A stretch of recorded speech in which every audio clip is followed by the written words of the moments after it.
We're good to start. Okay. So at this moment, I would like to invite to the floor His Excellency Mr. Amaro Gunu, who was appointed the permanent representative of Burkina Faso to the UN in April of 2023. Prior to his appointment, he had been his country's ambassador and deputy permanent rep to Belgium since 2019. And previous to this, the ambassador held a number of senior positions in Burkina Faso's Ministry of Foreign Affairs. Ambassador, please come to the podium. The floor is yours.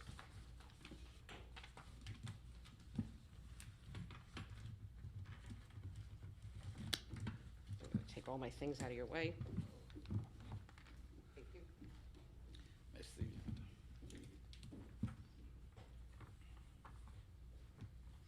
Merci et bonjour à tous et à toutes. Excellence, Madame la Ministre,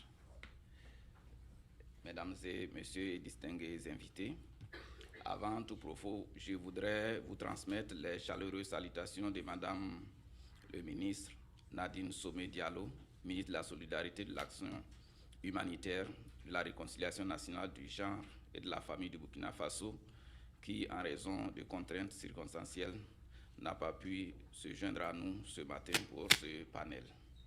Sur ce thème si important, qui porte sur l'importance des soins dans la réalisation de l'égalité entre les hommes et les femmes, le développement de la petite enfance, politique et programmes d'éducation parentale. Je voudrais ensuite saluer les organisateurs ainsi que les distingués panélistes et remercier chacun d'entre vous d'être présents ici aujourd'hui malgré l'heure matinale. Votre participation témoigne de l'intérêt que vous portez à notre thème du jour et particulièrement, mais également de manière générale à la réalisation de l'ODD 5. Mesdames et messieurs, au Burkina Faso, la nécessité de l'éducation de la petite enfance provient du fait qu'au niveau communautaire, donc au niveau familial, la persistance de certaines pratiques traditionnelles néfastes et la précarité des conditions économiques des ménages et des femmes ne leur permet pas d'assurer convenablement leur rôle de responsabilité en matière d'éducation et d'encadrement des jeunes enfants. En plus d'avoir un impact négatif sur la santé et le développement des enfants, les inégalités en matière de soins aux enfants maintiennent les femmes dans l'incapacité d'agir et les familles dans la pauvreté. Le développement de la petite enfance est reconnu comme source de bien-être et d'épanouissement des jeunes enfants. Le développement, aussi soucieux du développement du capital humain capable de relever les défis de l'émergence du pays, conscient de l'intérêt et de l'importance de la petite enfance dans la réalisation de l'homme et des rôles complémentaires de la famille et des structures éducatives, le ministère en charge de la famille a conduit diverses actions de développement de la petite enfance. À ce titre, l'on peut retenir la mise en œuvre du programme national d'éducation parentale 2020-2024 axé sur le développement intégré de la petite enfance et la définition d'un cadre réglementaire devant régir les interventions des structures de garde et d'encadrement des jeunes enfants. L'objectif de ce programme est de permettre aux parents, aux familles et aux communautés d'acquérir des connaissances scientifiques de base dans les domaines du développement de l'enfant, de la santé, de l'alimentation, nutrition, de l'eau, hygiène, assainissement, de la gestion durable de l'environnement, de l'éveil, encadrement, éducation et de la protection, afin d'améliorer la prise en charge des jeunes enfants. Les interventions majeures apportées sont la création d'alternatives de garde et d'encadrement du jeune enfant qui constituent des formules allégées pour favoriser l'accès des familles moyennes aux soins généraux de l'enfant et du jeune enfant. L'élargissement de la tranche d'âge de 2 mois à 3 ans pour les crèches classiques et de 2 mois à 6 ans, voire 12 ans au plus pour les alternatives de garde et d'encadrement et la possibilité d'octroi d'autorisation pour la garde de nuit allant de 18h à 6h du matin. Mesdames et messieurs, la question des politiques stratégiques et programmes dans le domaine de l'éducation parentale peut être considérée comme un acquis au Burkina depuis plus d'une dizaine d'années. Le principal défi est celui de leur opérationnalisation. De leur continue sur l'étendue du territoire national, surtout dans le contexte actuel de la crise sécuritaire et humanitaire. En termes de défis et de perspectives, nous pouvons citer entre autres le renforcement de la formation professionnelle à travers l'ouverture de recrutement sur concours direct de la fonction publique et la formation du personnel de l'éducation de la petite enfance à l'Institut national de formation en travail social. La prise en compte de la dotation de chaque commune et de chaque arrondissement du pays d'au moins d'une structure de garde et d'encadrement de jeunes enfants dans le plan d'action 2024 du ministère en charge de la famille et l'intégration du développement de la petite enfance dans les services publics et sociaux. Mesdames et messieurs, pour clore mon propos, je voudrais inviter à un renforcement de la mobilisation des ressources techniques, mais aussi de celles financières en faveur du domaine du développement intégré de la petite enfance en vue de soutenir les familles et les communautés dans les soins à apporter aux jeunes enfants. C'est ainsi que nous pouvons réaliser l'égalité du genre. Je vous remercie.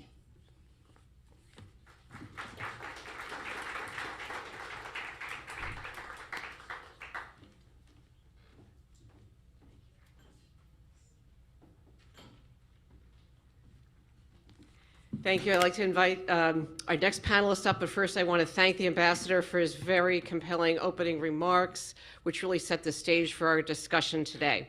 So thank you very much for coming, and we appreciate your stepping in, and we hope that your minister is okay. We please send her our warm regards. Okay, at this time, I'm going to invite two very special people up to our podium. The first is a woman who is very impressive, working at multiple levels in Poland. She is Ms. Katarzyna Kotula, the Minister for Equality in the government of Poland. This is part of our segment on the keynote government panel. And I would also like to invite Ms. Stephanie Kopis Campbell, the Ambassador for Gender Equality, the Department of Foreign Affairs and Trade for the Government of Australia. Both women are invited to come up here and sit to my left, and I'll introduce them, and then we'll take over from here. Minister Kotula is a philologist, an English teacher, a social activist, and an entrepreneur. She is a member of Poland's parliament and active in the areas of women's rights and social policy. She was a co-founder of the social committee We Are, which is aimed at introducing and applying the UN Convention on Persons with Disabilities in Poland. Ms. Kopis Campbell has extensive experience working across the public, private, philanthropic, and community sectors in Australia and the Indo-Pacific. She has served as head of Australia's bilateral aid programs with Papua New Guinea, Fiji, and Tuvalu. She is head of Australia's Pacific Regional Programs, and she's a lead advocate for Australia's work on gender equality and the human rights of women and girls. Our format today for this segment will be as follows. There'll be 2 rounds of questions and answers per government panelist. And if time permits, there'll be 1 round of audience Q&A where we invite questions from the floor. So if you allow me, I will now move over and join our panelists.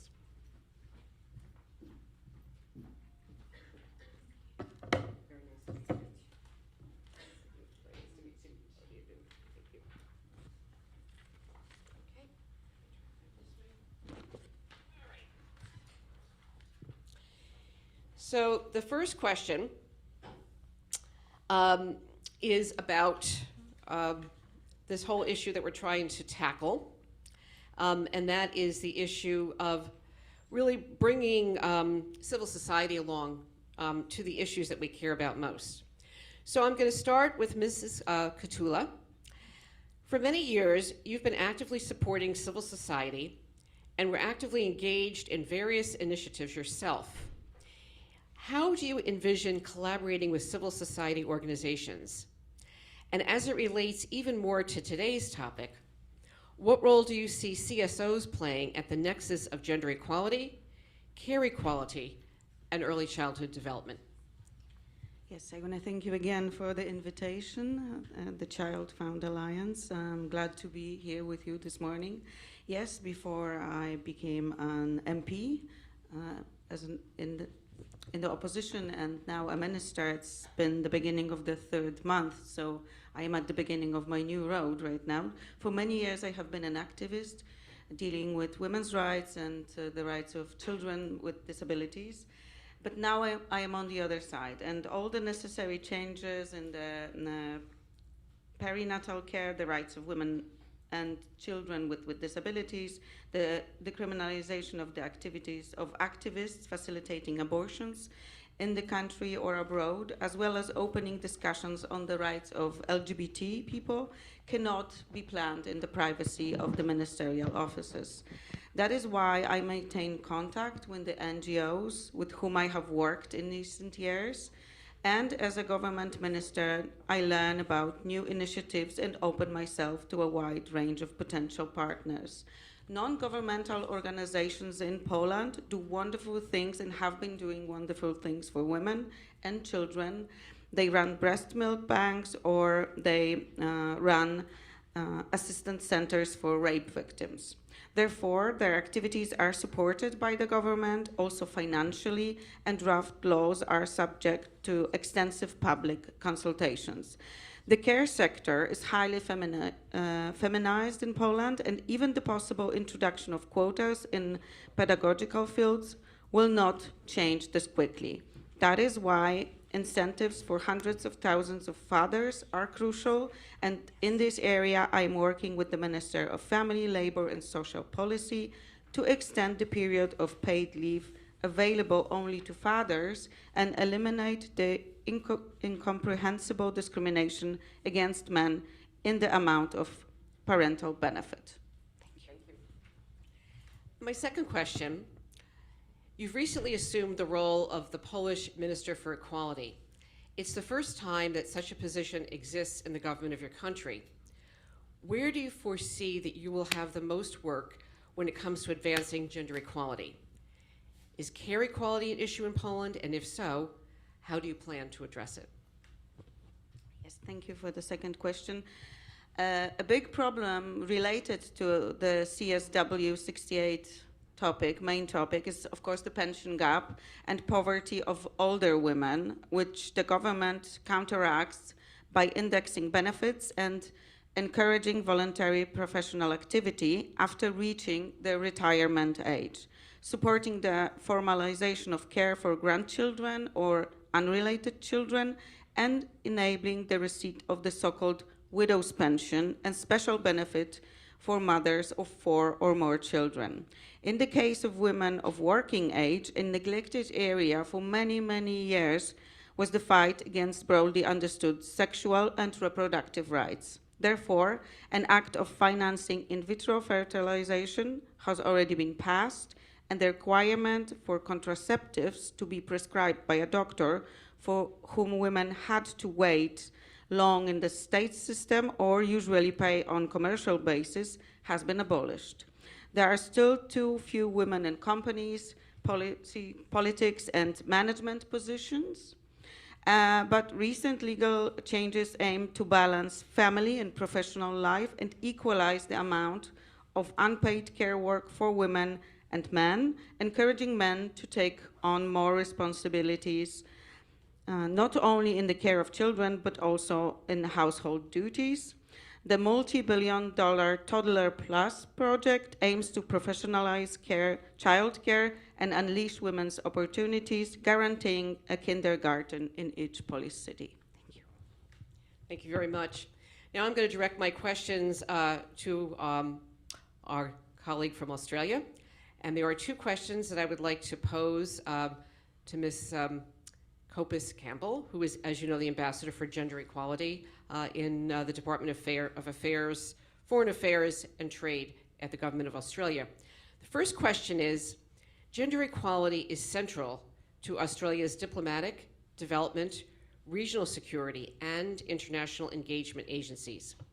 How is the Australian government working with leaders across the Asia Pacific to address the high levels of violence against women and children? Yep, thank you for that question, and hello everyone. Thanks for coming so early in the morning to this most important session on care. Well, first of all, I can say that my region sadly has one of the highest prevalence of violence against women and children in the world. In my own country, 1 out of 3 women experience violence, but family and sexual violence across our region, in some countries it's up to 70% of women and children will experience it. And I do say as well, our data needs to be better, and that's one of the areas that we need to collectively work on to understand actually the problem that can, therefore, by understanding the problem, help us to come up with solutions. But indeed, it is high and one of the highest in the world. It's also very much a cross-cutting issue, and it's something that you can't work in any one sector or any one area if you're going to find viable solutions. So, for example, it cuts across the health sector. I worked for many years in a very remote hospital in Papua New Guinea, which is Australia's closest neighbour. And the number of women and children experiencing violence that would come through our hospital was quite overwhelming at times. In fact, at times, 70% of our services were directed towards that.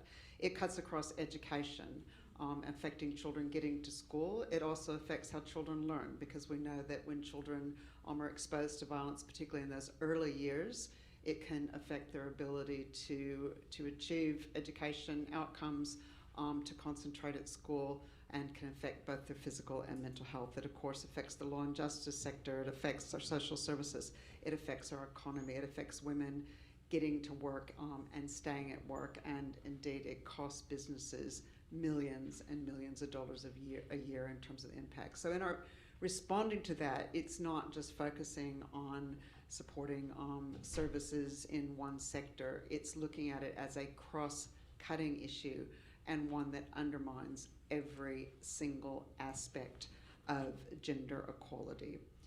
So in terms of what Australia does then in supporting our region and leaders within our region, first, as I mentioned, it's focusing on the data and getting a sense of the problem.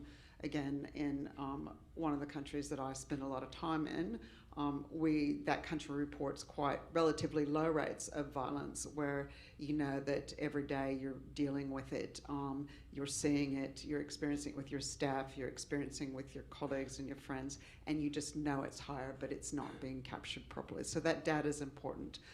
We also look at parking the ambulance, so to speak, both at the top of the cliff and the bottom of the cliff. So the top of the cliff focusing really deeply on prevention, and we're doing that right throughout the region with our partners, but then of course on response. And on response and looking at the services that we provide, of course, across all of those sectors. For example, in the health sector, working to ensure that we can provide survivors the 5 essential services as soon as they come. In our education sector, to pick up and support children who are experiencing violence in the way in which we're supporting case management and safe houses throughout the region as well. And I would say the last aspect that we're really involved in is advocacy. So it's bringing attention to this really important issue, why it is such a devastating aspect that undermines every aspect of gender equality, and how we collectively need to address it. Thank you. Thank you for that thoughtful reply. And now we'll ask a second question. And this will touch into some of the norms that we'll be addressing later today in our presentations. But how can stereotypes and attitudes that discourage men from participating in caregiving be challenged and changed? So I've had the privilege in my role as Australia's lead advocate internationally for gender equality to travel all around the world. Last year I visited 33 countries, made 33 country visits. And in that, I've noticed that one commonality across all of our countries are these social norms. And it's what we believe little boys should do and little girls from when they're tiny little babies. There's cross-cultural studies which show that we collectively hold little girls closer and jiggle little boys out and encourage them to, for example, take more risk on the playground. We dress our little boys in many countries in blue and our little girls in pink. We expect our little boys to toughen up, to be men. We expect our little girls to play nice and to take care.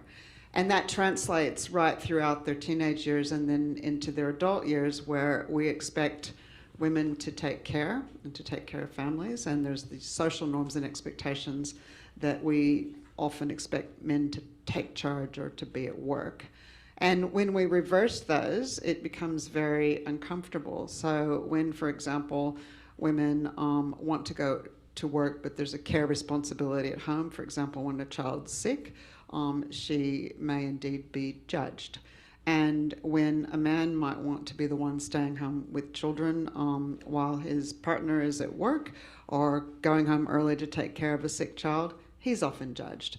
And so even if you do have policies and legislation which enables equal access to things such as parental leave, those social norms could and do indeed hold men back from care roles and women back from going to work.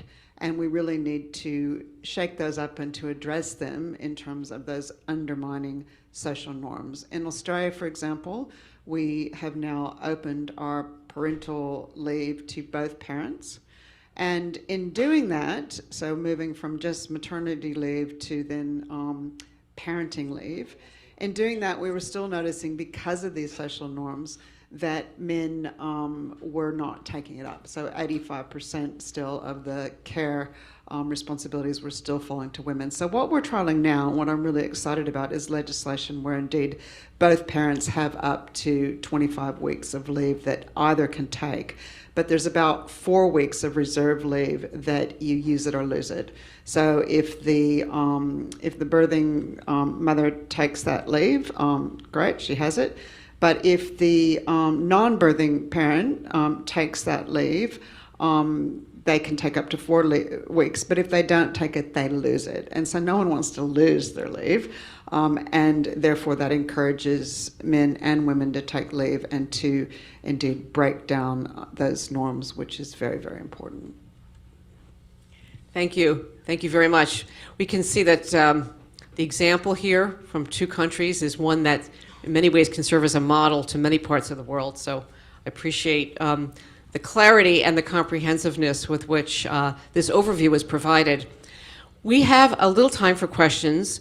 I understand there haven't been any questions that have circulated yet from the floor, but we do have one question we would like to ask each of the panelists, and then following that, invite them to make any closing comments. And so the first question, I'll start with you, is how can partnerships between governments, civil society, and the private sector be strengthened to support early childhood development? So how can partnerships between government, civil society, and the private sector be strengthened to support early childhood development in your country? Well, I believe that we have had a good cooperation. We only have to strengthen it, but we have to find a model that we all want to follow. And I think we have been talking about the same thing. So we all need to focus on one thing, that the goal is to show men that they can benefit from gender equality, and from this model that you can share the responsibilities, especially when it comes to household. The new EIGE report, which is the European Institute for Gender Equality, shows that there is a greater engagement of men, but only on the level of, for example, reading books to children at night, not on the level of cleaning and doing household responsibility. So this is very tricky. So I think that we have to, I think it's not only about how to cooperate, but how to have one goal and one model, how to be sure about that this is the right model that we need to follow, because we have to look back and see that the previous models haven't worked enough, yes? If we see that year by year, for example, because the EIGE report is the closest for me because I look into it year by year, so that the discrepancies between men and women are greater, not smaller. So there was something we weren't doing right for the past years. But I think what we have to focus on, I agree, the social norms. In Poland, there is a saying, men do not cry, yeah? So we have to fight with that. Men can cry, they can be weak, they can have problems, they can have psychological health problems. This is a taboo topic in Poland. It has been for many years. When we look at suicide trials, there's more young men trying to commit suicide, for example, than women, yes? Because in a way, women in Poland over the past years we still have the glass ceiling, but they have been more successful. They are better educated, etc. But we have forgotten about men in this past previous model. We haven't been addressing men specifically, and now what we have to do is we have to turn back, and we also have to prepare a positive model for men and women, and I think we have to engage into campaigns, social campaigns, that the private sector, the government, and the civil society will be engaged on different levels to address all those who should take the good word out and bring it to the society on the different level. Thank you. Thank you very much. So I think, first of all, the important point here is no one sector should do this alone. And if we're, for example, expecting just government to deliver these services, you're not going to have the competition needed, the quality needed to ensure you have the best possible services in aspects like early childcare. If you only have the private sector and you're lacking government regulation, for example, to keep children safe, that's a problem, and similarly within civil society. So when all three aspects of society are working together in tandem, that is when you're going to have the best chance for excellent outcomes. Again, let me go back to Papua New Guinea, where I've spent about 25 years of my career, and I've worked in civil society there, I've worked in private sector and in government. So let me tell you how we brought it together there. PNG has many very, very remote communities, hard to access, hard to get teachers out, hard to get books out, hard to have even concept of early childhood education. But we recognized that this was incredibly important. And in fact, in some very remote communities, we found a shared value proposition. The private sector was really keen to work with communities on delivering these services because it was a high priority of communities, and in this case it was the resource sector, and they wanted to meet community needs because they were drawing resources off their land and they needed to respond to communities. The government wanted to get these services out but didn't have the ability to do it. And civil society had a really good idea of how you could start literacy libraries that integrated early childhood education but needed funding. So the government ensured there was really strong focus on child protection and regulation. The civil society group here was a group called Book Belong Pikanini, came up with an excellent model for early childhood development and education, and the private sector paid for it. And they got these early childhood programs out to 3 to 5 year olds to the most remote parts of the country, right across PNG. So it was an excellent model that ensured children were safe because the legislation was in place, these services were funded, and it was a best practice innovative program delivered by the private sector. And I would encourage you, Book Belong Pikanini, to have a look at it. It's really an excellent model. Thanks. Thank you very much. So, do we have anything that popped up from the floor? We have one brief question here. If I could ask for quick answers. Thank you so much. Thank you very much. My name is Eduardo. I work with UNICEF. And I didn't know I was going to have so much joy at 8 in the morning being in this event and listening to your intervention. So thank you, Madam Ambassador and Monsieur Ambassador and you, Madams. My question, before I ask it, I have to say that my biggest joy has been changing the nappies of my daughter, and I think I will recommend that to every man in the room and beyond. With the astonishment of some of my colleagues when I was working in the Middle East, I would say, how can you do that? It's the biggest pleasure I have had in my life. But the history is not progressively unidirectionally, and there are forces in directions forward and backwards. And I am particularly delighted to see the representative of Poland here. If you allow me, I'm going to address the question to you for obvious reasons. Some months ago, I wouldn't have imagined to have an intervention of a representative of the Polish government of Poland saying the things that you have said on this stage. So how do you advance in a way the rights of women and children, the rights, particularly the family-friendly policies, including care and paternity, maternity leave, which doesn't exist in the country where we are right now? How do you advance it in a way that engages people who are reluctant to accept it, who are against it, and who will work to reverse policies that are actually opening rights and ensuring early development in a way that is going to help gender equality? Thank you. Thank you. Thank you very much for all the good words, and thank you very much for this question. I think it's an important one. Yes, in Poland we have been facing a backlash for many years, for 30 actually, but the past 8 years have been very, very difficult for us, especially with the sexual and reproductive rights, and you probably know all about it.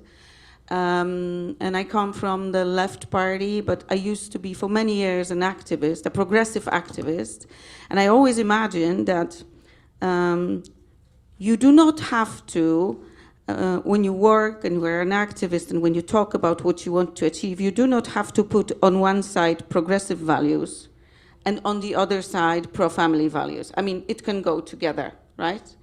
Because what we have been facing in the backlash is that the former government and former politicians who have been very, very conservative have been saying we are very pro-family politics, yes? And you guys are very pro-progressive, so pro-abortion politicians, yeah? And it's not right, yeah? And I always said we have to get back our narrative talking about family, because it's very important. Yes, I want to have reproductive rights. I want to have the right to abortion for Polish women, but I also want to have strong pro-family policies. Yes, and this is the way I see my job in the government, because I think this whole society benefits from it. Yes, so the freedom, the right for the freedom of a choice, whether to give birth to the child or whether to terminate your pregnancy, is your right. And my duty is to build a country and to build policies that will stand behind your back, whatever decision you make, yes? If you make the decision to be a mother of 5 children, the country will do everything to support you, yes? To help you. So it has to work both ways. That's why I think a truly progressive, liberal country should focus on all of those things, yes? Because families are, in Europe, we are facing a great demographic problem, yes? Especially in Poland. I mean, I think we are like the biggest country that has the problem with demography right now. So we also have to think about that. We need to put forth policies that will encourage women to have children. But to do that, we need men engaged in that, and we need good social policies to have kindergartens, to have parental leaves, yes? And for those women to be able to balance between their careers and their family. But next to the women, we have to have the men engaged. But as I said, we have to focus on pro-women, but also pro-family policies, and I would encourage each country definitely to look at it this way. It's a benefit for the society, benefit for the country, because looking at demographic changes, it might mean that if you as a country, as a government, support women in all of those choices, especially in the choice of having a family and having children, more women will decide to have children. Yes? So, and this is what is important for us because of the demographic changes. Thank you. I hope I answered your question. Thank you. And our colleague from Australia would also like to respond to that very invigorating question. Yeah, I'll just add to that because backlash, of course, is right throughout the world, and we experience it in Australia and in the region as well. So 2 additional points. One, it goes back to my point on data and evidence. We need the evidence of why gender equality is essential, why it's both the right thing to do, it is, but why it's absolutely the smart thing to do. And in our own country, we've just released, I might say, a fantastic national policy on gender equality. I commend it to you if you want to have a look at how we've put forward our evidence. But looking at $128 billion to our economy if men and women both have equal access to employment and can go to work. So the evidence, once we have it, it speaks for itself. The second point I want to make is that we collectively need to do a better job of ensuring that we are working with men and boys in a positive way that makes them part of the solution, not part of the problem. And I think a lot of the backlash in many cases, while we open the door for people like Andrew Tate and the toxic masculinity, is when we make men and boys part of the problem. And so how do we look, and it goes back even to social norms and what we were talking about before, how do we ensure that as we discuss these issues, we're discussing it as a win-win, not she wins, you lose? How do we bring men and boys in to be champions for the and with the evidence that this is going to make your life better? I often go, when I'm dealing in the violence space where I work quite a bit, and I talk to men and say, do you realize that you're out working 3 jobs so your kids can go to school? But when you bash up your wife and your kids witness that, they're not going to do well at school on, statistically. And so if you want a happy family and a happy life and your kids to take care of you and indeed for you to be happy, you need to address this violence. And that turns on something in their brain to think, oh, okay, this is a good reason and good evidence of why I need to be thinking about these things. So again, it's finding ways to bring men and boys in as part of the solution, which is really, really important in not creating backlash and in addressing it more broadly. Thank you very much for saying that, because what we have noticed in Poland, I have to say one thing, is in smaller cities, we have more younger men because young women go to bigger cities to study and they stay there. So you can see there is a demographic change. And what caught our attention is that those young men staying in those smaller cities, they go to the right. Yes? They're left there. And of course, on one hand, we are happy that women get well educated and are better educated, but if we forget about the men, we'll have a problem in a few years' time. Thank you. Please join me in thanking our 2 ministers. These remarks that were very far-reaching, very practical, very inspirational. We are now going to move to the next segment of our program. We're going to exit the stage for a minute and see some videos from 2 of our partners. Thank you very, very much. Thank you. Terrific. Thank you. Thank you. Thank you.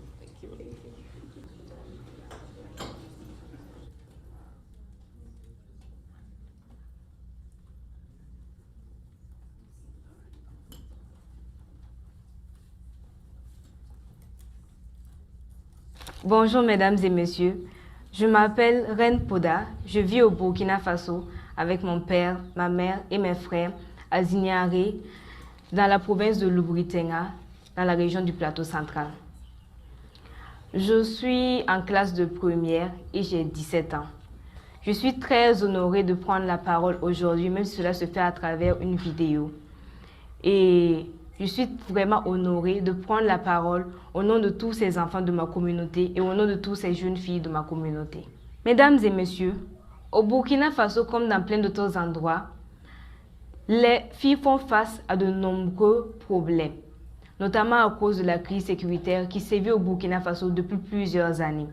Nous pouvons citer par exemple l'accès limité à l'éducation, les grossesses précoces, les mariages précoces, les soins de santé limités, la discrimination basée sur le genre, les violences sexuelles et physiques. Vous savez, à cause de cette crise sécuritaire, la population se déplace massivement dans d'autres régions. Et dans ces zones, ils n'ont pas d'habitat propre et sécurisé. Ce qui fait qu'ils sont exposés à de nombreuses violences physiques et sexuelles. Il y a également les pressions sociales. Nous dirons que les normes culturelles imposent souvent des rôles spécifiques aux filles, limitant leurs choix et leurs aspirations. Face à toutes ces contraintes, le gouvernement, les organisations internationales et nationales font beaucoup d'efforts pour remédier à cela. Malheureusement, ces défis persistent toujours. En tant qu'enfant participant au programme Apprendre en jouant de Children Believe Burkina Faso, mon expérience a été vraiment géniale. Ce programme qui se concentre sur la manière dont les garçons et les filles peuvent être égaux, sur la manière dont nous grandissons et sur les bonnes façons d'être de meilleurs parents, a changé beaucoup de choses pour moi, ma famille et les gens de ma communauté. En ce qui me concerne, le programme m'a aidé à m'exprimer mieux, à être plus créative, à avoir plus confiance en moi et à améliorer ma relation avec les autres. Je me rappelle que pour ce programme Apprendre en jouant, les mères se rendent aux sessions d'animation avec les enfants. Leurs animations sont ponctuées de lecture du calendrier, de chants, danses, jeux avec leurs enfants. En plus, il y a toujours le goûter. Quant à mes parents, ils ont appris beaucoup aussi. Ils ont appris de meilleures façons de prendre soin de moi, de mes frères et sœurs. Ils sont devenus de meilleurs parents. Maintenant à la maison, nous faisons des choses différemment. Par exemple, mes parents utilisent des mots de réprimande non vexants, des mots gentils et des encouragements au lieu de crier quand quelque chose ne va pas bien. Cela rend notre maison plus heureuse et plus calme. C'est vraiment cool de voir que de nombreuses familles font une différence dans notre communauté grâce à ce programme. En quelques mots, je peux dire que cette méthode aide à éviter que des choses méchantes arrivent aux enfants, comme des coups ou des paroles méchantes. C'est comme un super-héros qui nous protège. Les adultes, surtout nos parents, ont appris à être des super-parents grâce à ça. Aussi, avant on pensait que certaines choses étaient seulement réservées pour les filles ou pour les garçons. Mais maintenant, nombreuses personnes ont changé leur façon de voir les choses et les parents encouragent leurs filles à réaliser leurs rêves et ils les accompagnent. Le programme ICD-LTP m'a donné la confiance nécessaire pour exprimer mes opinions et aspirations sans être limitée par le fait d'être une jeune fille.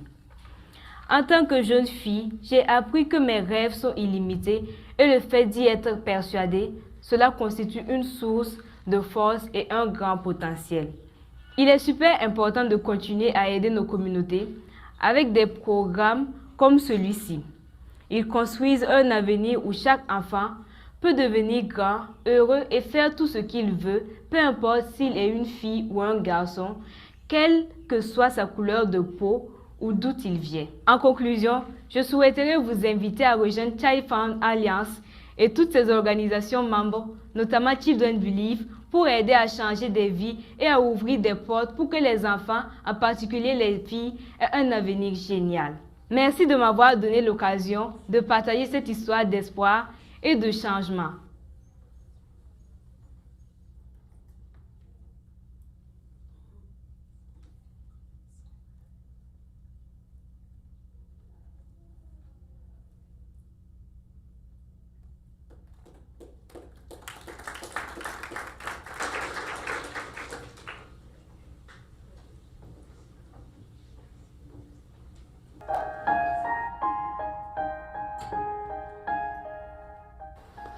Adım Nevzat, soyadım Kınay. 3 tane erkek çocuğum var. Güvenlik görevlisi olarak çalışıyorum. 5 yaşındaki çocuğun bile duygu ve düşüncelerinin olduğunu fark ettik yani böyle bir baba destek programına katıldıktan sonra. Onları bir kişi, bir birey olarak gördük. Çok faydası oldu. Eşime çok yardımcı oluyorum baba destek programından sonra. Onun söz haklarını dinliyorum. Baba destek programından sonra çocukları çok iyi dinliyorum. Oturup her zaman dinlerim.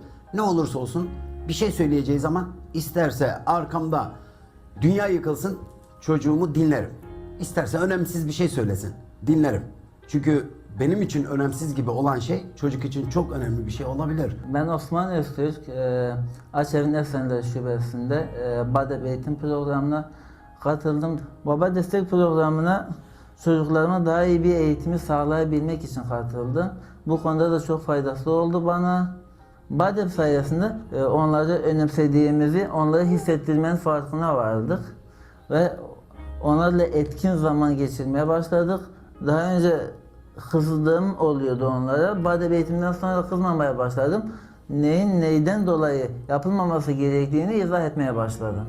Merhaba, Murat Kantarcıoğlu, BADEP eğitimcisiyim. 2 yıl önce aldım bu eğitimi. İlişkilerimizi çok yansıdı. Daha çok beraber vakit geçirmeye başladık. Ve eğitim aldıktan sonra bu eğitimi daha çok babalara ulaştırmam gerektiğini düşünerek okulumda kurs açmaya başladım. Daha çok eşime katkı sunmaya başladım. Önceden yaptığı yemekleri farkında olmasam bile eline sağlık demeye başladım. Mutfakta yorgun olduğu zaman ona daha çok yardımcı olmaya başladım. Yemek yapma hafta sonlarını ben devraldım gibi ailemize çok katkıları oldu bu eğitimin.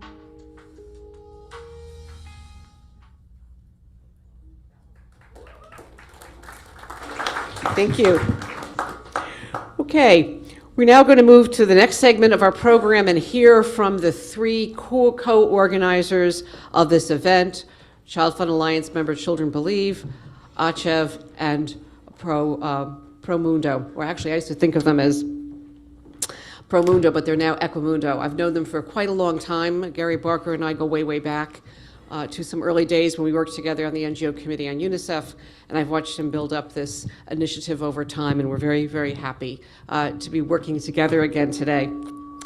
I'd like to first bring to the podium Christelle Calhoun, who is the Regional Director for West Africa's Program for Children Believe. She joined Children Believe in May of 2018, and since July of 2020, she has served as the chair of the board of directors for an organization called SPONGE, which is the National Permanent Secretariat for Non-Governmental Organizations. That's a civil society organizations network composed of more than 269 member organizations. Christelle is currently working on various projects aimed at providing a quality humanitarian response to internally displaced persons and at fostering and strengthening responsible local leaders to co-create sustainable solutions. Christelle, welcome. Would you like to speak from the podium or would you like to speak from here? Okay. So at this time, I will also invite to sit with us up here our second panelist, Mr. Wessel Vandenberg. He is the Senior Advocacy Officer for Equimundo.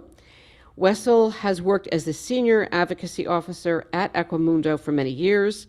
He's the father of 2 children, and he sees fatherhood as his primary job. His curiosity about men and care led him to work as a kindergarten teacher, a counselor, an activist, and a researcher. He is co-founder of the Men Care Global Fatherhood Campaign and the State of South Africa's Fathers Report series. And the third person I'd like to invite up to the stage with us today is Suna Hanoi. She's the Director for Strategy and International Programs and Partnerships at ACHEV. Suna works as the Director of Strategy and International Programs and Partnerships at ACHEV, which is a mother-child education foundation in Istanbul, Turkey. Her work focuses on both designing and supervising the early intervention programs for children and families implemented at both the national and the international fields. She builds and maintains collaborative partnerships and provides technical expertise on scaling up evidence-based early childhood programs through partnerships with local organizations in numerous countries, including Cambodia, Tanzania, Laos, Lebanon, Saudi Arabia, and Brazil. So here are our panelists. They may either sit at the chair feeling comfortable or come to the podium, whatever they choose. And we are going to start with Christelle. Christelle, greetings. Thank you. Thank you all for coming. And I would like to honor the presence of our ambassador in this room. Children Believe works globally to empower children to dream fearlessly and stand for what they believe in and be heard. For 60 years plus, we have brought together brave young dreamers, caring supporters, and partners. Together, we are driven by a common goal, a common objective, creating access to education inside and outside classrooms. believing that education is the most powerful tool that children can use to change their world.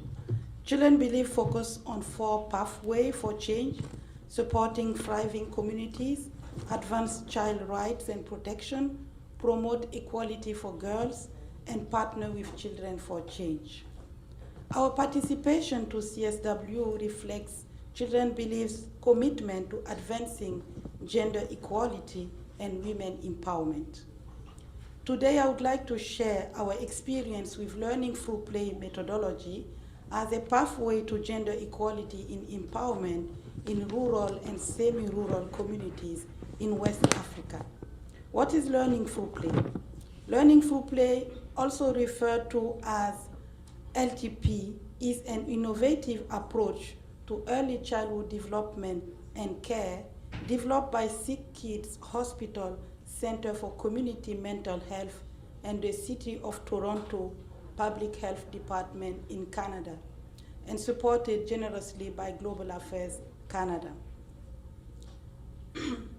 Since its introduction in 2005, we have integrated LTP into Children Believe's programs globally, recognizing its effectiveness in promoting holistic development in young children.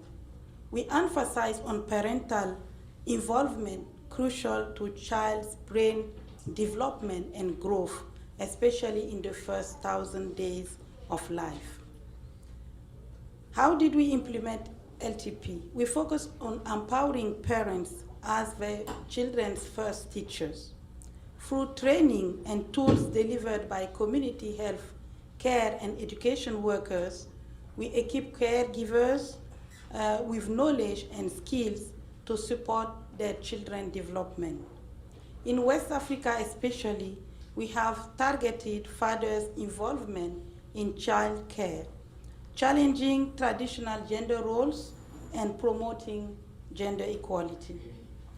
By engaging both parents in child care responsibility, we challenge patriarchal norms and reduce domestic violence in communities we work with. Additionally, Children Believe initiatives like providing solar-powered radios, facilitate family dialogues, and reinforce our trainings. By combining parenting sessions with financial literacy and inclusion through our Village Saving and Loans Association, we work on empowering women economically. So LTP goes beyond child development as it contributes to achieving gender equality and empowering women economically in a sustainable way. And recognizing the need of greater investment in early childhood development and care, especially in West Africa, Children Believe established a Center of Excellence which serves as a platform for knowledge sharing and advocacy, urging policymakers to prioritize early childhood care and development. Our experience is captured in a case study, and the link would be shared with you all. After hearing the story of Ren from Burkina Faso that were just shared through the video, we can see the link between early childhood development, parenting services, and gender equality. I can also share 2 stories from the field where women participants to the programs, to LTP programs, have abandoned harmful practices such as female circumcision and become ambassadors for change in their communities. As we navigate interconnected crises with limited resources, the need for sustained global partnership for gender equality remains imperative. Greater investment in early childhood development, including training and facilities, is essential. Furthermore, governments must play a pivotal role in this. Policy coherence is also crucial and require multi-stakeholder engagement to harmonize efforts. Our community leaders, especially in West Africa, including traditional and religious figures, are pivotal in driving the transformative change. Their engagement and solidarity is essential for challenging deeply rooted gender norms and promoting equality. In conclusion, our journey towards gender equality requires collective action and unwavering dedication. Let us continue to work together in a long-lasting manner in the lives of the children and communities worldwide. Thank you. Thank you very much. It's my pleasure now to go to our next panelist, and that's Mr. Wessel van den Berg.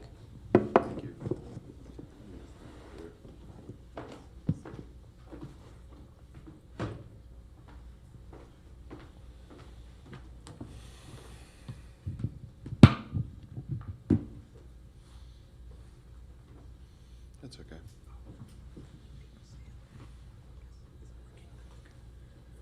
Good morning. Can everybody hear me? Is this microphone okay? It's wonderful to join you from Ekimundo Center for Masculinities and Social Justice and the Men Care Global Fatherhood Campaign. I am going to speak about some of the findings from the State of the World's Fathers report, and huge thanks to the team of authors and the communications team who worked on producing the report, and especially my colleague Tavishi Gupta, who put together the presentation we're sharing today.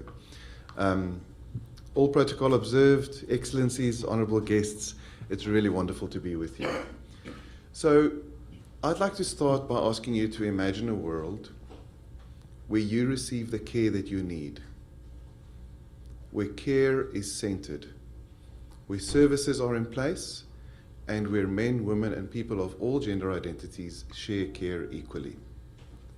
That is the world that we investigated with the State of the World's Fathers report, and which we asked men and women about. The sample was a group of just under 12,000 respondents from 17 countries, men, women, respondents of other gender identities. Most of them were parents. And a finding that popped out right at the beginning was that everybody cares about care. We all do care and we benefit from it.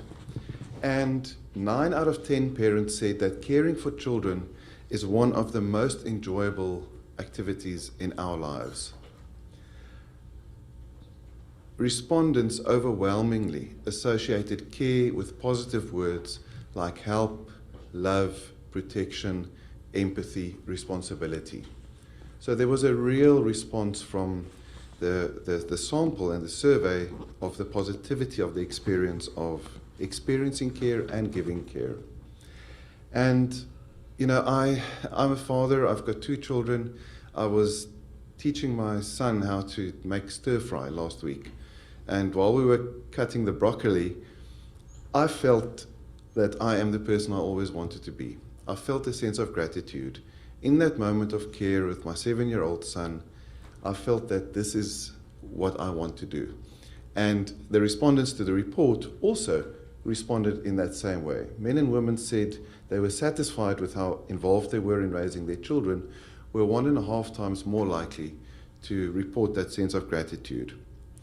The report also showed us, as we know, that care is overlaid in multiple responsibilities. We're also caring for our elder parents, we're also caring for our extended care networks. But what was interesting, and this is also confirming a study that Equimundo did earlier called Care Leads to Care, was that when men were engaged in emotional self-care for ourselves, we were also more likely to engage in care for others. For example, 6 times more likely to report caring for children's emotional needs. So, very pertinent to our conversation today about men, care, and ECD, the care gap is the widest in families with children who are of daycare age. In the US sample, the respondents reported that men did a full 2 hours less of the very hard work of logistical care for children and the household management. And we also realized, and I think from the conversation today, it's really wonderful to see how everybody acknowledges that change must be structural as well as individual. We can speak to the mothers, to the fathers. The analogy I often use is that if a fish is sick, you can give the fish medicine, but you also need to clean the water. You also need to work on the environment around the fish. And the respondents really acknowledge this. more than half of both mothers and fathers said that political activism for care leave policies was really important to them. Mothers and fathers were talking about what policies affect their lives, and they were willing to act on improving the care policies that support them. This was especially true in contexts where economic hardship was very strong. So I think it was 8 countries where particularly men reported that they found care to be more exhausting than enjoyable if they're in a context of economic hardship. And then going to cleaning the water and the support that we can provide to parents. For childcare, when parents did not feel supported, the top 2 reasons was that getting paid care is too expensive, and secondly, that there aren't enough publicly provided services. So I'm going to leave you with the recommendations from the report. We also have this lovely snakes and ladders game of getting to equal care. Sometimes you climb a ladder, but sometimes you step on a snake. There's a set of them outside the door, so please take a copy. And the final thought I wanted to leave you with is touching on something someone mentioned earlier today. In addition to centering care systems in policies and public institutions and our lives, what would it take for us to revolutionize the way that boys are taught about care as an investment in our common future? Thank you.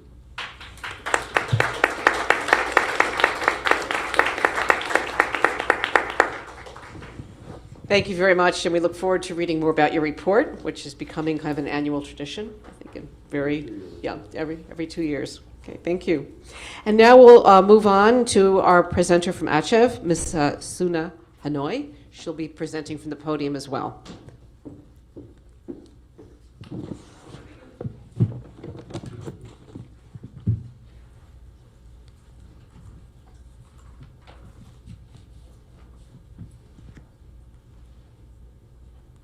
Is it coming up?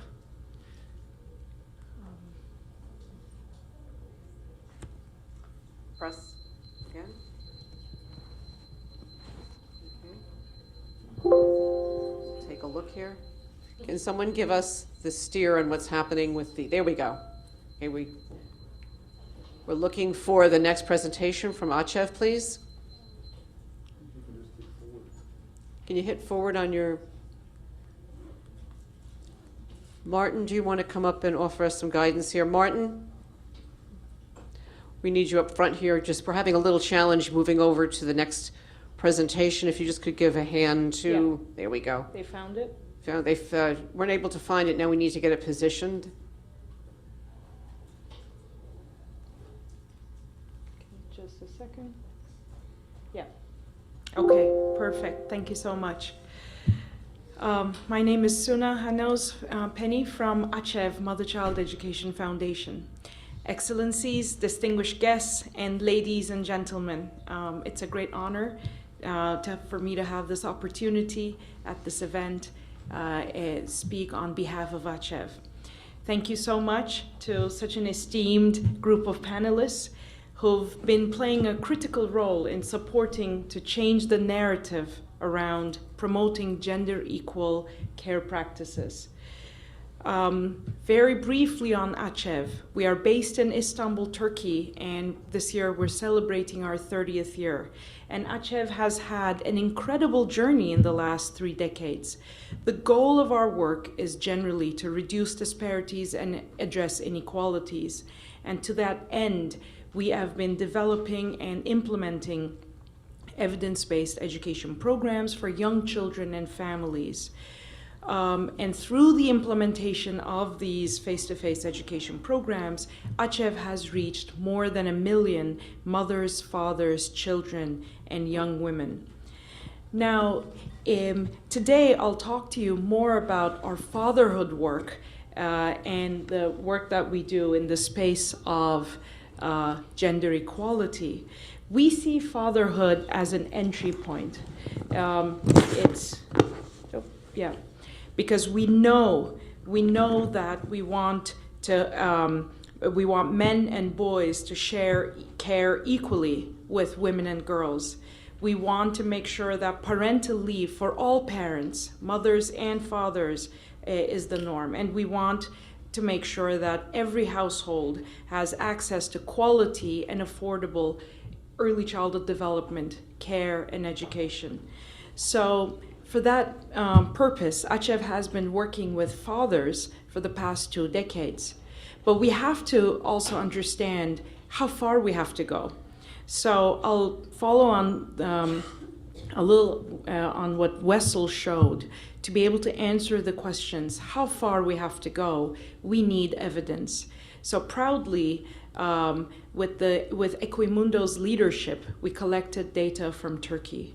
As Wessel said, if we want to center care in a world in crisis, we really have to and want to see what research findings tell us on men and women's caregiving roles.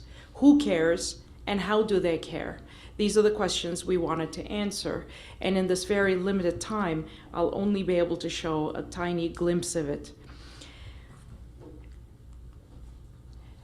When we wanted to understand how much time do parents spend on care activities, yes, fathers answered feeling equally responsible for care work, but unfortunately still, mothers overall are still doing the most caregiving. Mothers are carrying out more house cleaning, mothers are carrying out more physical child and emotional child care of their children. Mothers are still cooking more and caring for their partner, and even caring for the elderly parents that are in need. Then we wanted to find out in terms of fathers, what developmentally supportive parenting behaviors looked like. So just before that, actually, I should say, among the 17 countries that Wessel just showed, in Lebanon and in Turkey, the gap between women's reporting of hours spent on childcare tasks and men's reporting of hours spent on childcare tasks was much larger than in other countries. And when we dialed in on fathers specifically to see developmentally supportive parenting behaviors, they reported reading books to their children, telling stories to their children, talking to children about their emotions. But if you're noticing, it's not never, but it wasn't often and it wasn't always. It was always in the rare category.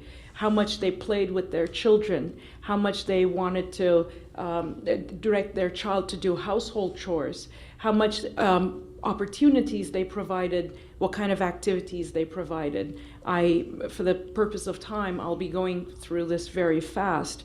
All the activities, all the developmentally supportive activities that the fathers were doing were unfortunately falling in the rare category. So we know that men feel as responsible for care work in more gendered ways, hence the father support program, hence parenting and fatherhood as an entry point for democratizing the home environment works really well. We know that change really takes place by working and collaborating with fathers and families. Very quickly, I can say that the research results, quantitative research results, show change in fathers' behaviors towards their children, towards their wives, including spending more time, spending more quality time, refraining from physical punishment, having a more constructive engagement and dialogue with them. Qualitative and anecdotal evidence shows that they have more improved relations with their spouses and with their children. So then, what are the secret ingredients to this father support program that we've been implementing for the last 2 decades? But I should say we're continuously revising and designing the program to provide better results. Father support program, I can say in a very quick nutshell, is a primary prevention strategy. It works with fathers in a group. The group dynamic is magical. It really, these are closed groups and they run over weeks of 13 weeks over about 2.5 hours each week. We hold the sessions in the evenings. We make sure that they definitely do not conflict with a football match in Turkey at that hour, because that would never work. But jokes aside, the model of working with group of fathers has proven so effective. These are not boring lecture sessions. These are more informal chat sessions, but an ACHEV-trained facilitator runs the sessions, and they have a very structured manual where behind the curtains they have been prepared and trained for. The second really important component that in the last few years we've honed in more is the design, the two-generation approach. We've been designing and revising the programs to be able to show impact of involved fatherhood on children's outcomes. So focusing both on the parent and the child's need. The fathers literally every week take home materials to implement with their children. Every week there are 4 activities to go home and do. And this kind of feedback came from the field where fathers were saying, we do understand the importance of being an involved father. I do feel responsible, but what do I do? When I sit with my child, I need to understand, can you give us some very concrete, easily applicable tools? And that kind of a dialogue and feedback from the field helped us to revise the programs. As I'm ending, I should say, achieving change in beliefs and attitudes in gender roles and improving women's status has been an extremely difficult part of our work. Of course, due to the almost taboo, sensitive, deeply ingrained cultural and societal inclinations. This work is sensitive and it's not easy. So we've really understood that we cannot only make a change by training fathers. We've understood that we really have to focus on the full global work of advocating, creating advocates for change. Hence, this last picture really tells quite a story where we've been able to take the program and the change advocates have taken it and turned it into a movement. Because we know, as anyone in the field knows, the challenge of interventions is actually sustaining them, sustaining the change over time, as it's very easy to fall back into old habits. This is, in a very quick nutshell, I was able to touch upon a few points. I hope to be able to be in touch with all of you later on. Thank you.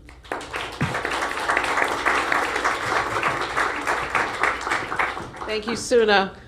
So there's a lot of complementarity amongst the 3 presentations we heard today. We have about 5 minutes left in our program. I'd like to see if there's anyone in the audience who has a question. Over to you, please. And the microphone is coming, so you don't have to strain your voice. Hello, hello. Okay, hello. My name is Nellie Bisram. I'm originally from Trinidad and Tobago. I'm an NGO representative to the UN, and we do programming that centers on well-being, mental health with families, working with children. So I'm exceptionally pleased to be here today. And my curiosity is around, I'm also a member of the Commons Cluster, and we support a lot of this work when we talk to member states. So I'm curious about getting some of the information from the reports that you shared. And I'm also curious about, I have a sense that in the sessions with the fathers, there's some kind of emotional well-being that's embedded. I'm curious about what is in that secret sauce? What are you integrating and how are you measuring that? And then how is that, do you have a sense of how that contributes to success with advocacy and policymaking? Thank you so much for that question. You put it really well. There is a secret sauce we've noticed over the years. It's working well, right? So one, we've noticed the group dynamic where fathers come together and really share their experiences. I said it's a structured curriculum, but the curriculum is designed in such a way that the trainer is mostly asking questions and getting the fathers to share and open up. In a 13-week group, usually it takes about till the 3rd or 4th session for the trust to build, for that openness to start, and they start complaining to each other about what's happening in the house. and they start understanding that the other fathers are also struggling with the same problems. Then around roughly, I've noticed that from observations, around like 5th week, they start confessing, I lost my temper yesterday and I beat up my child. Then the other one opens up. So non-judgmental sharing environment where the trainer asks questions, but then after it picks up all the information, then returns it back with some very carefully curated curriculum. The program, the program is called the Father Support Program, and it's geared towards early childhood and gender equal care practices. But we never go around promoting the program as a gender equality program. No one would show up. And lastly, there are these gender equality, child protection, and peace building themes secretly sprinkled in this in that sauce. So we talk about how, in a very non-judgmental way, for example, how beating your child actually is abuse, and how but you don't throw it into their face at the beginning, but only at the end. Reflect back to their memories, how they experienced certain things in their childhood. Sorry, I can go on forever about this, but I should pause.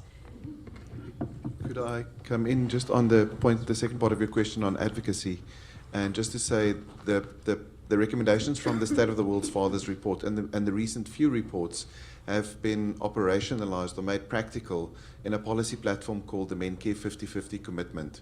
There's a postcard that we've put on the shelf outside the door. Please come and talk to me, take a postcard. It basically puts in place the best practice in policies that would get men more involved in caregiving. And we've been doing more and more work with parliamentarians and politicians for two goals. The first one is to get male politicians involved in care policy decision making, and not to pass it over to female politicians as a kind of a gendered norm within the space of lawmaking, is the first one. The second one is to turn parliaments into more caring environments. You might have heard of the Dad's Caucus here in the US. Other countries have got similar mothers' caucuses or fathers' caucuses, but really getting the ethic of care grounded in the workplace of policy making as a way to actually influence policy making and for the benefit of the politicians themselves. Happy to talk about it. Yeah, I would like to add on similar experiences for our learning through play methodology. We have women groups and we have also men groups. So women groups, they meet on a weekly basis, but men, they decided to meet on a monthly basis in the community group. So the secret is they come with the children and they learn the needs of the children depending on their age. They learn attachment and with play, local games, and that helps to break all the barriers and to have that atmosphere of listening and communicating with the children. And then we also have men organizing forums, community forums, where they advocate for governors and other needed support to make them be able to further engage with children. And at the end, we heard fathers saying that now we understand why children are so close to their mothers. So we want also to be part of that. That's what I can share. Thank you. Thank you very much. We would probably have time for one more question. I think I see one right here. Okay. Hello, I'm Chua from Malaysia. Thank you very much for all the sharing. But my question is, in Malaysia, we do have all those programs for family parenting and for fathers as well. The problem has been always how to get men into those programs. So if it is possible, I'd love to hear from all the panelists about how you get men to be in your program first. And second is, well, for those who wanted to be a good father, then it is easier. But for those men that maybe have some certain problem to be a good father, to get them is even more difficult. So how do you do about that? Thank you. I Just can wanna go right down? Yeah, Okay. thank you. For our program, we always started with children in the community age 0-3 and then 3-6. So we identify families having children within that age group, and then we start enrolling with mothers. And we have initial session with mothers, and then they invite the husbands for a session. So that's how we kind of recruit men on a voluntarily basis. At the beginning, you will not have many men, and then from the kind of publicity from those who attended, you're getting more men joining. I'm talking about a rural and a semi-rural setting. And we also have community members who are inviting other parents and families having the group age children. So that's we go about it. Thank you. So the flagship program for engaging fathers in caregiving with the best evidence that we've generated so far is called Program P over the last few decades. And on the Ikamundo website, we've actually just released a review of implementation of Program P across 8 particular countries where it's been successful, but drawing on evidence from implementation in 30 countries. And it gives you the 6 elements of successful gender transformative programming with parents. So I would really recommend going to that resource. It's a wonderful guide for how to implement a program based on evidence. One lesson that comes from that is the importance of a facilitator who is contextually based, who knows the neighborhood, who knows the other parents, who knows the schools, who can relate to the people that he is inviting. The biggest challenge across all of those countries has been, how do we get the fathers into the room? And that's one element that's really important. Do you want to say that? Yeah. We've been using local good partners to be able to attract fathers. So that would be my smaller micro answer. For example, for the longest time, we worked within school systems. So immediately targeting the counselors in the schools would allow the counselor to sort of promote the program to the fathers. But now in the last few years, really, these guys, Equimundo, they've really elevated our understanding of advocacy. Advocacy in the country, working with private sector, as well as NGOs, as well as ministerial partners, advocating among countries, bringing 16 other organizations in addition to us to actually do a multi-country evidence-based advocacy work. So from micro to macro, really, our understanding of being able to work with fathers has increased. So our program is scheduled to end now. I do think I saw another hand in the back, so I'm just going to say if there's someone else in the back who hasn't had a chance to ask a question, maybe we could take that question, and then we'll adjourn, and then maybe we can continue a conversation over coffee for those who are able to stay.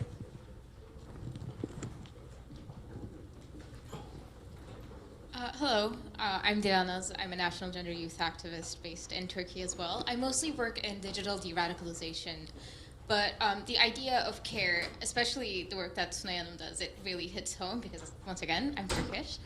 But my question kind of relates to the other question that was asked before, which is essentially, it's very important to collaborate. It's very important to kind of cater to men, but how do we kind of initiate that relationship in the beginning? So people, especially in countries where there is a lot of stigma, and there's a lot of this understanding that care is not being defeminized, but it's actually feminizing men.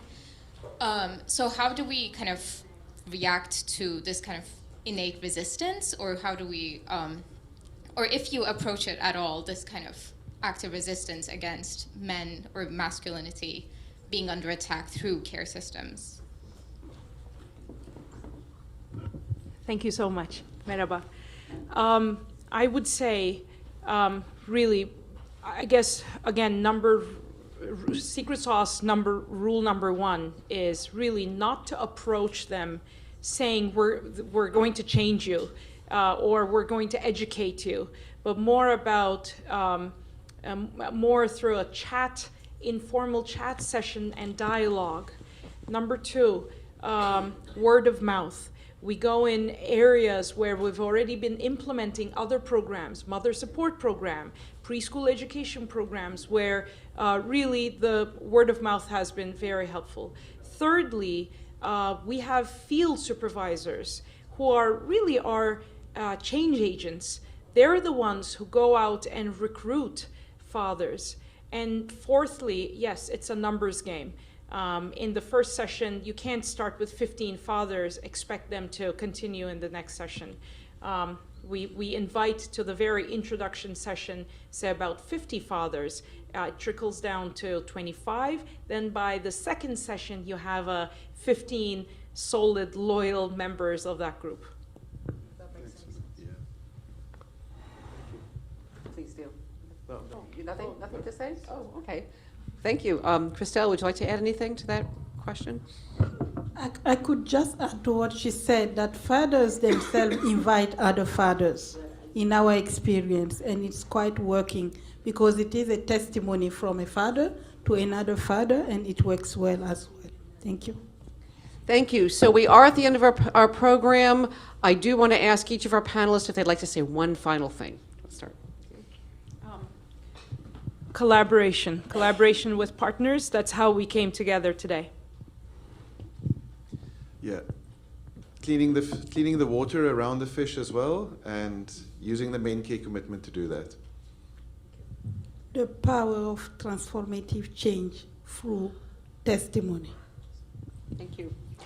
So thank you for staying. I know there's a lot to choose from, and you chose us today to come to bright and early. We're so grateful. This topic is so important.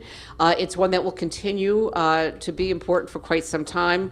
At least we've made some connections and introductions today with good programs, good publications, good data. This is the beginning of a conversation that can be held, I think, when you go back to your own countries and can stay connected with both ChildFund and our presenters, and through their websites, finding good information on a regular basis, and just staying in touch best you can in this community of care. We do have coffee and pastries out there and a little more time for those of you who have the time to go out and have the room and space to chat with each other. Please go ahead. Thank you again on behalf of ChildFund Alliance, on behalf of Equimundo, on behalf of ACHEV, our mother and child program in Turkey. We were very, very pleased to start our day with you and hope to see you again at future events. Thank you.